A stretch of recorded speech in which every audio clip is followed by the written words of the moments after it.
ఆంధ్రప్రదేశ్లో గత ప్రభుత్వ హయాంలో సంచలనం సృష్టించిన మద్యం కుంభకోణంలో మరో ఆసక్తికర కోణం వెలుగులోకి వచ్చింది. ఈ స్కామ్ లో అక్రమంగా వసూలు చేసిన కోట్ల రూపాయల సొమ్మును ఓ ముఠా సినీ ఫక్కీలో దోచుకున్నట్లు సిట్ విచారణలో తేలింది. ఇక ఈ వ్యవహారంలో ప్రధాన నిందితులు కొట్టేసిన డబ్బుతో కొనుగోలు చేసిన 5,10,00,000 రూపాయల విలువైన ఆస్తులను జప్తు చేసేందుకు అధికారులు రంగం సిద్ధం చేశారు.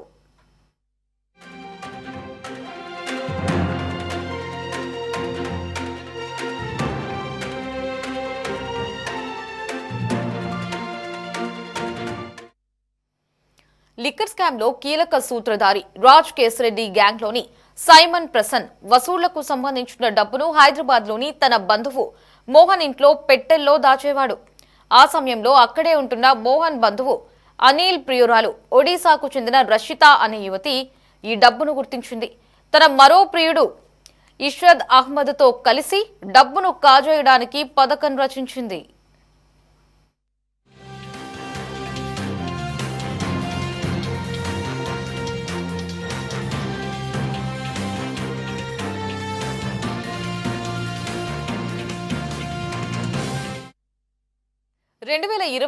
జనవరి 13న ఇర్షద్ తన గ్యాంగ్ తో కలిసి మోహన్ ఇంట్లోకి చొరబడి సుమారు 6 పెట్టెల నగదును దొంగలించాడు. అనంతరం ఆ డబ్బుతో వారు ఒడిశాలోని కటక్కు పారిపోయారు. ఈ చోరీ విషయం బయటకు రాకుండా సైమన్ గ్యాంగ్ ప్రయత్నించిన సిట్ విచారణలో అసలు నిజం వెలుగు చూసింది. ఇక దర్యాప్తులో భాగంగా సిట్ అధికారులు కటక్లో విచారణ జరపగా రషిత, ఇర్షాద్ ఆ డబ్బుతో ఇల్లు, ఇతర ఆస్తులు కొన్నట్లు తేలింది.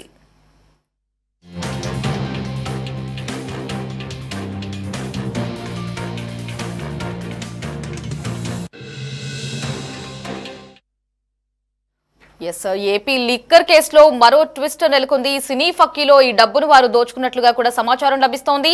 మరిన్ని అప్డేట్స్ ని మా ప్రతినిధి గాలిబ్ ఫోన్ లో అందిస్తారు. గాలిబ్, అప్డేట్స్ ఏంటి? ఏదైతే ఉందో ఇప్పటికే లిక్కర్ స్కామ్ కేసులో భారీ మొత్తంలో నిందితులు ముడుపుల రూపంలోని ప్రజా సొమ్మును నొక్కేశారు. అయితే వాళ్ళ సొమ్మునే మరో కేటుగాలు నొక్కేసినట్లుగా ఇప్పుడు కొత్తగా వెలుగులోకి వచ్చింది. ప్రధానంగా ఈ మద్యం డిక్షనరీ నుంచి వసూలు చేసిన ఓ డెన్లో అట్టపెట్టెలోని భద్రపరిచిన లంచాల సొమ్మును 5.80 కోట్లను చోరీకి గురైనట్లుగా వెలుగులోకి రావడం వచ్చింది. ఈ సొత్తు దోచేసిన నిధులు ఒడిశా, హైదరాబాద్ లో పలు స్థిరాస్తులు కొన్నట్లుగా సిట్ దర్యాప్తులోని తేలింది. వాటి జప్తులకు అనుమతి కోరుతూ ప్రభుత్వం ఏసీపీ కోర్టులోని ఒక పిటిషన్ కూడా దాఖలు చేయడం జరిగింది. అయితే ప్రధానంగా ఈ మొత్తం అంశం చూసినట్టయితే మద్యం డిక్షనరీ నుంచి వసూలు చేసిన లంచాల సొమ్మును ఈ కేసులో ఏవన్ నిందితుడిగా ఉన్న రాజ్ కేశరెడ్డి, A9 గా ఉన్న ఈశ్వర్ కిరణ్ కుమార్ రెడ్డి హైదరాబాద్ లో పలు డెన్లో అట్టపెట్టెల్లోని భద్రపరిచారు. అయితే ఈ కేసులో నిందితుడైన సైమన్ ప్రసన్న A41 గా ఉన్నారు. ఆయన బావమర్ది మోహన్ కొల్లిపురి A44 గా ఉన్నారు. ఇంట్లో ఒక డెన్ను ఏర్పాటు చేసుకుని కోట్ల నగదును అక్కడ ఉంచేశారు. ప్రధానంగా ఏదైతే రాజ్ కేశరెడ్డి ఆదేశాలతో దీన్ని ఉంచడం జరిగింది. అయితే ఈ కేసులో ఉన్న మోహన్ A44 గా ఉన్న మోహన్ అన్న అనిల్ కుమార్ కు విశాఖపట్నంలో కాలు విరగటంతో చికిత్స నిమిత్తం ఆయన హైదరాబాద్ కు వచ్చారు. అయితే అనిల్ కు చూసేందుకు ఒడిశాలోని కటక్ చెందిన అతని ప్రియురాలు రషిత బెహరా హైదరాబాద్ లో మోహన్ నివాస్ రావడం జరిగింది. ఇంట్లోకి వచ్చిన ఆమె ఒరిస్సాలోని స్పాతో పాటు సెలూన్ నడిపిస్తున్నారు. అయితే మోహన్ ఇంట్లో ఇంత భారీ మొత్తంలోని దాచిపెట్టిన కోట్ల రూపాయలకు సంబంధించిన సొమ్ము చూసి ఆమె ఆశపడింది. ఇది ఖచ్చితంగా అవినీతి సొమ్ము అనే దానిపై కూడా పూర్తి నిర్ధారణకు వచ్చిన ఆమె వెనువెంటనే తన స్నేహితుడిగా ఉన్న కటక్ లో నివాసం ఉంటున్న ఇర్షద్ అహ్మద్ కు ఫోన్ చేసి మోహన్ నివాసానికి దాచిపెట్టిన మద్యం లంచాల సొమ్ము కాజేయాలని కూడా ప్లాన్ చేశారు. మొత్తం మీద చూసినట్టయితే ఒక ముఠాగా ఏర్పడి ఇర్షద్ అహ్మద్ హైదరాబాద్ వచ్చి మొత్తం 6 సభ్యుల ముఠాను ఏర్పడి 2023 జనవరి 13న మోహన్ ఇంటి వద్ద రెక్కి నిర్వహించాడు. ఆ తర్వాత మర్నాడు తెల్లవారుజామున 3:30 సమయంలో రషీద్ బెహరా మోహన్ ఇంటి తలుపులు తెరిచి ఉండటంతో అందరూ లోపలికి వెళ్లి 6 పెట్టెల్లో దాచిన డబ్బును ఎత్తికెళ్లారు. అందులో దాదాపు 5.80 కోట్ల రూపాయలు ఉన్నట్లుగా మనకి సమాచారం అందుతుంది. వాటిని ముబారక్ అలీ ఇంట్లో తొలుతుగా ఉంచగా 2 అట్టపెట్టెలను అతను కాజేసి మిగతా 4 ఇర్షద్ అహ్మద్ కు ఇచ్చారు.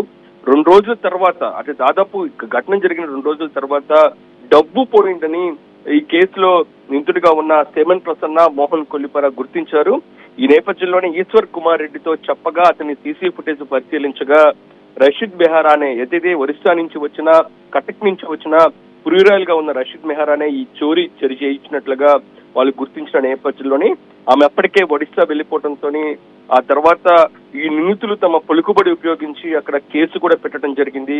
అయినా ఫలితం లేకపోవడంతో మోహన్ కొల్లిపుర, సేమన్ ప్రసన్నతోని వారి బంగారం అంతా తాకట్టు పెట్టించి ఈ కేసులోని కిరణ్ కుమార్ రెడ్డిగా ఉన్న వ్యక్తి మొత్తం ఈ డబ్బులు కట్టించినట్లుగా మొత్తం ఈ ఉదాంతం మొత్తానికి సంబంధించి పూర్తిగా చిట్టధికారులు ఇందుకు సంబంధించిన ఆధారాలు సేకరించిన తర్వాత ఈ కేసులో ఉన్న మోహన్ ను అతని సోదరుడు అనిల్ కుమార్ ను ప్రశ్నించగా మొత్తం ఈ ఘటన మొత్తం బయటికి రావడం జరిగింది.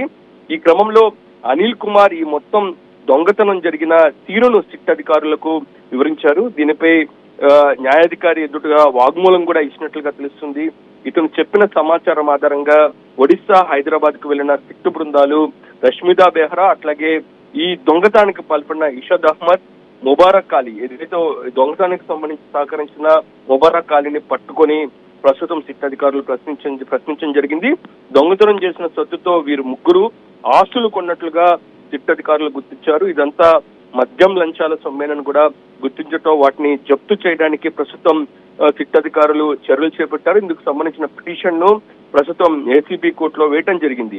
అయితే మొత్తం చూసినట్టయితే లిక్కర్ స్కామ్ కు సంబంధించి నిందితులు ఎవరు, ఏ విధంగా నేరానికి పాల్పడ్డారన్న అంశానికి సంబంధించి ఇప్పటికే సిట్ అధికారులు పూర్తిగా ఒక నిర్ధారణకు వచ్చారు. అయితే దాదాపు 3,000 కోట్ల రూపాయలకు సంబంధించిన ముడుపుల సొమ్మును ఏ మార్గాల్లో ఎక్కడికి తరలించారు, ఎలా తరలించారు అనే దానిపై కూడా ఇప్పుడు ప్రస్తుతం సిట్ అధికారులు ఫోకస్ పెట్టారు. 2 రోజుల క్రితం చూసాము ఈ కేసులోని A49 నిందితుడిగా ఉన్న అనిల్ ను ఏదైతే ఈ షెల్ కంపెనీల ద్వారా ముడుపుల డబ్బులను ఇతర కంపెనీలకు, తన కంపెనీలకు ఏ విధంగా మలిచారు అనే అంశానికి సంబంధించి ముంబైలో అతన్ని సిట్ అధికారులు ఇటీవలే అరెస్ట్ చేసిన నేపథ్యంలోని ఈ సొమ్ముకు సంబంధించి ఎందుకంటే చాలా వరకు డబ్బులను షెల్ కంపెనీలకు పంపటం, దాంతో పాటు డెన్లకు పంపించడం, డెన్ల రూపంలోని ఏర్పాటు చేసుకుని అక్కడ దాచిపెట్టడం, మరోపక్క విదేశాలకు కూడా వీటిని మళ్లించినట్లుగా సిట్టు గుర్తించింది హవాలా రూపంలోని. అందులో భాగంగానే ఆ డబ్బును ఎక్కడెక్కడ ప్రాంతాల్లో ఉంది అనే దానిపై కూడా ప్రస్తుతం సిట్ ఫోకస్ పెట్టినట్టు తెలుస్తుంది. అందులో భాగంగానే ఇళ్లలో పెట్టిన పెట్టెల రూపంలో ఉన్న డబ్బును ఏ విధంగా బయటికి వెళ్ళింది అనే కోణంలో విచారణలో భాగంగానే ఈ మొత్తం దొంగతనం అంశం బయటికి రావడం జరిగింది. ఎందుకంటే గతంలోనే మనం చూస్తాం హైదరాబాద్ శంషాబాద్ దగ్గర ఒక ఫామ్ హౌస్ లోని దాదాపు 11 కోట్ల రూపాయలకు సంబంధించిన సొమ్మును కూడా అప్పుడు సిట్ అధికారులు రికవరీ చేయడం జరిగింది. వాటిని కూడా పూర్తిగా ఇటు విజయవాడ తరలించి ఒక కోర్టు ఆదేశాల మేరకు ఎస్బీఐ బ్యాంక్ లో కూడా భద్రపరచడం జరిగింది. ప్రస్తుతం ఇలాంటి డెండ్లు చాలా ఉన్నాయనే అంశానికి సంబంధించి సిట్టు గుర్తించింది. అందులో భాగంగానే ప్రస్తుతం ఈ కేసుకు సంబంధించిన ప్రధానంగా ఉన్న ఇతర వ్యక్తులు మోహన్ కావచ్చు, అనిల్ కి సంబంధించి ప్రశ్నించగా ఈ మొత్తం ఘటన మాత్రం బయటికి రావడం జరిగింది. ఇందులో భాగంగానే వాళ్ళందరినీ కూడా పోలీసులు అరెస్ట్ చేయడం జరిగింది. ఈ సొమ్మును సంబంధించి భారీ మొత్తంలో ఆస్తులు కొనుగోలు చేసినట్టుగా సిట్టు గుర్తించిన నేపథ్యంలోని ఈ మొత్తం ఆస్తుల జప్తు కోసం ఇప్పుడు ఐసీబీ కోర్టులో ఒక పిటిషన్ దాఖలు చేసిన నేపథ్యంలోని అసలే దొంగతనం చేసి డబ్బులు నొక్కేసి ఇళ్లలోని పెట్టుకున్న నేపథ్యంలో అలాంటి దొంగలనే ఇంకొక కేటుగాళ్లు దొంగతనం చేయడం ఇప్పుడు ఒక చర్చనీయాంశంగా మారిన పరిస్థితి మనకి కనబడుతుంది. రైట్ గాలి, థ్యాంక్స్ ఫర్ ద అప్డేట్స్.